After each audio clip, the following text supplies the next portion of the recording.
Hi there, my channel of Lumiere's Skin and Spa. Today I want to talk to you about your physiologic headroom. What is it and why you need to widen it as you get older in order to stay young. Welcome to 360 Anti-Aging TV, where we talk about aging optimally so you can live the longest, healthiest, and most beautiful life possible. Now I want to ask you guys something. Do you know what your main organ of longevity is? Is it your heart? Is it your brain? Is it your kidneys? Wrong. It's skeletal muscle. Your skeletal muscle is the largest organ in your body, and it is the organ that is mainly responsible for slowing down the aging process. Before we get to that, let's talk about physiologic headroom. Your physiologic headroom is basically the distance between the least you can do and the most that you can do. So for example, if the least you can physically do is lie down, close your eyes and breathe, then that is the bottom of your physiologic curve. And if as a person, the most you can do is probably run 10 kilometers or run 100 meters in under 15 seconds, or maybe bench press 200 pounds, then that is the ceiling of your physiologic headroom. And study after study after study shows that the wider your physiologic headroom is going into the older years, the longer you will live. Period. So let's take a hypothetical situation. Let's say we have a 30-year-old man who is in a coma, and the most he can physically do is maybe breathe and twitch his fingers. Then, the distance between the bottom of his physiological curve and the maximum, which is the twitching of his fingers, is not very wide. And really, there is no person who is closer to death than somebody who is in a coma. Let me give you another example. Let's say we have an 85-year-old man who is still fully functional, fit, goes to the gym, and can run 100 meters in 15 seconds. Then we know his physiological ceiling is quite high. And it doesn't matter if he's 85, chances are this person is still going to live for a long time. That is the difference between somebody who has a very narrow physiological headroom and somebody who has a wide physiological headroom. Now, studies also show that for a vast majority of people, their physiologic headroom begins to narrow when they reach 30. Why? Because this is the time when most people begin their careers and start families. The demands of a career and family will often mean that physical activity takes a back seat. As a result of this inactivity, their physiologic headroom becomes narrower and narrower as they age. Now I understand that working a career and family life makes it very difficult to get any sort of regular exercise in. But the simple truth is, it doesn't really take all that much to maintain or even widen your physiologic headroom. Research, for example, shows that in order to maintain your present muscle mass, all you need to do is lift a small child overhead once a day. And when it comes to aerobic activity, most of us doing our day-to-day chores are already walking 5,000 steps or 3.8 kilometers. So you see, we're not really starting from zero. And this is why most people don't immediately gain weight the minute they start their careers and families. Now, there are two problems with this scenario. Number one, we develop anabolic resistance as we age. What this means is as we get older, the body has a more difficult time building muscle. So lifting your one small child a day becomes more difficult as you get older, and it will be nowhere near enough to maintain muscle mass. And the second problem is, walking 3.8 kilometers is not nearly enough for our body to maintain physiological headroom. You see, we were evolutionarily designed around constant movement. As heterotrophs, we needed to hunt in order to eat. And so our ancestors from 10, 12, 20,000 years ago would walk anywhere between 6 to 14 kilometers each day, hunting and foraging for food. Our 3.8 kilometers is nowhere near enough, and this is especially true as we become older. Now the good news is, exercise science has shown us that there is an effective way to actually maintain or even increase your physiological headroom with very minimal investment in time. And this is by following the principles of progressive overload.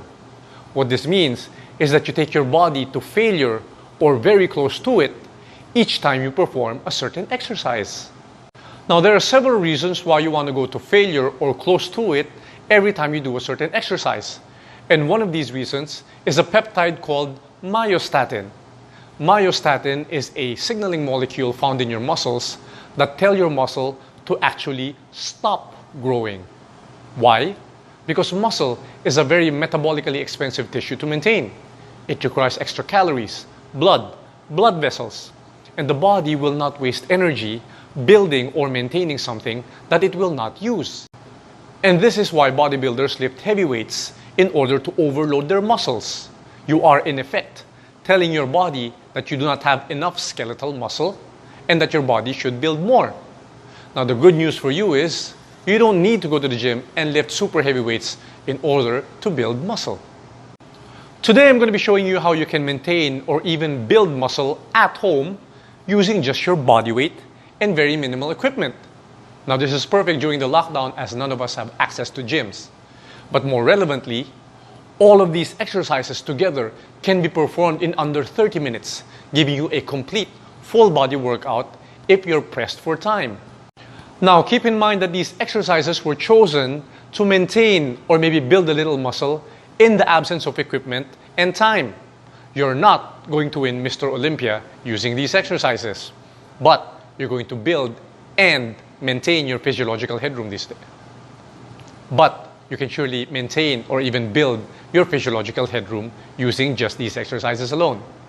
Now these exercises were specifically chosen with one criteria in mind, that I only have one exercise to do for the chest, one for the shoulders, one for the back, one for the legs, and one for the core. If I had just one exercise, what would I do? Now, a few things to keep in mind. What is more important than the actual exercises themselves are the way these exercises are performed. Keep these principles in mind as you are executing the program. So rule number one, keep the movements slow and deliberate. Many people make the mistake of trying to do as many reps as they can. Remember that the goal of the workout is to exhaust the muscle and push it to failure, not to see how many reps you can do. You're not working out for your ego. If you're chasing after reps, chances are the execution of the movement will be very poor and you will be recruiting a lot of compensatory muscles to help the main muscle which we are trying to target. And this results in a very inefficient workout. Rule number two, focus on the mind-muscle connection. Always keep in mind which muscles we're trying to target with each exercise and focus all your attention entirely on that muscle. This is a great way to make sure that compensatory muscles don't do most of the work. A very helpful practice that I find that you can use as well is to close your eyes and focus on the concentric and eccentric motion of the muscles on each repetition.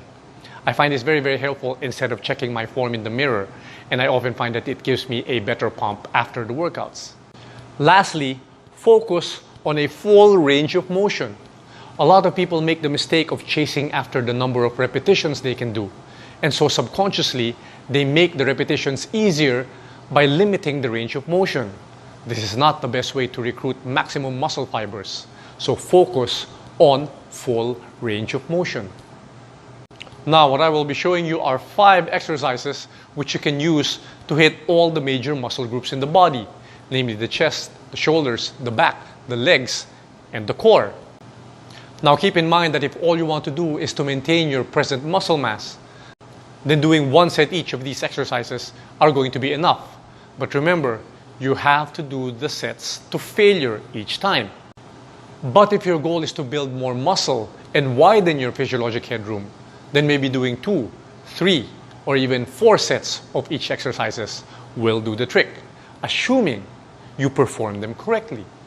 Now there are some exercises here that many of you might not be able to do, but unfortunately, I'm constrained by the fact that I can only give you 1 exercise per body part because our goal is to maintain physiological headroom in the shortest amount of time possible. Now, if you would want me to do more videos on different bodyweight exercises and you have the time to do it, please do leave your suggestions in the comments below and I'll be more than happy to make these videos for you. Now, I would like to ask for a favor. If you haven't already, please do subscribe to my channel and hit the notification button so that you'll be informed every time I have a new video out. This will really help me spread my message across As always, thank you so much in advance for doing this. The first exercise is the basic push-up. Everybody knows how to do a standard push-up. If you are not strong enough to do the traditional push-up, you can begin the motion on your knees. Just make sure to execute proper form.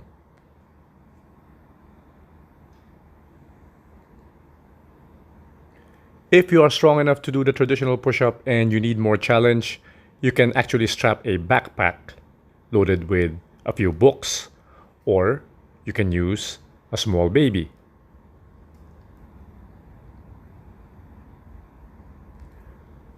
A great variation to the traditional push-up is the crawling push-up. This actually allows you to target the upper chest to give you a more well-rounded look.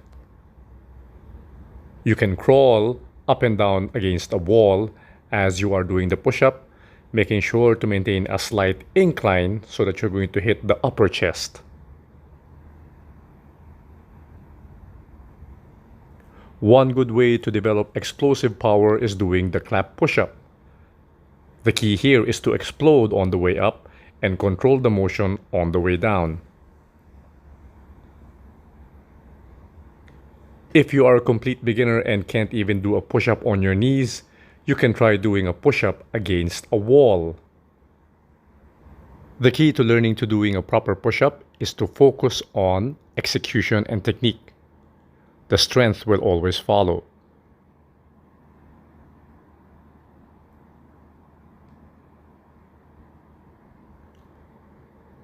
For the shoulders, a modified push-away is an excellent way to target the posterior and medial heads of the deltoids.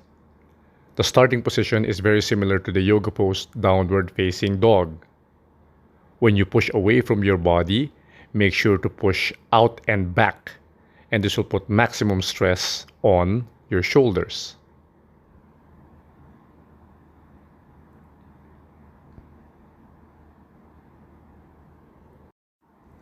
If you are advanced enough, you can actually put more load on your shoulders by doing a modified vertical shoulder press. Leaning your feet against the wall, you can use that for support to push against.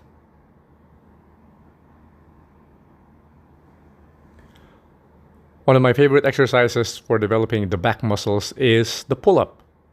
When doing the pull-up, make sure to lift your chin past the bar and extend for a full range of motion on your way down. If you're not strong enough to lift yourself on the bar, then you can get a spotter by having him or her assist you by cupping his or her hands under your feet and helping you lift your body.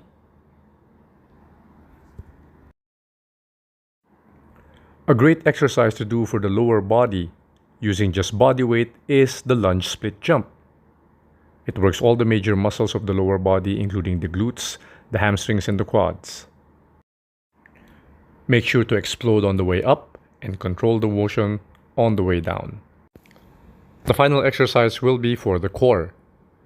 The largest muscle here is the rectus abdominis, and its main function is spinal or truncal flexion. The traditional sit-up is perfect for this. When performing this exercise, make sure that your lower back is pressed firmly on the ground. Doing all these exercises to failure with very little or no rest in between is guaranteed to give you a maximal workout for your health and fitness. I hope this video has been of use to you, and as always, feel free to reach us on our Facebook, website, or Instagram. To your looks and good health.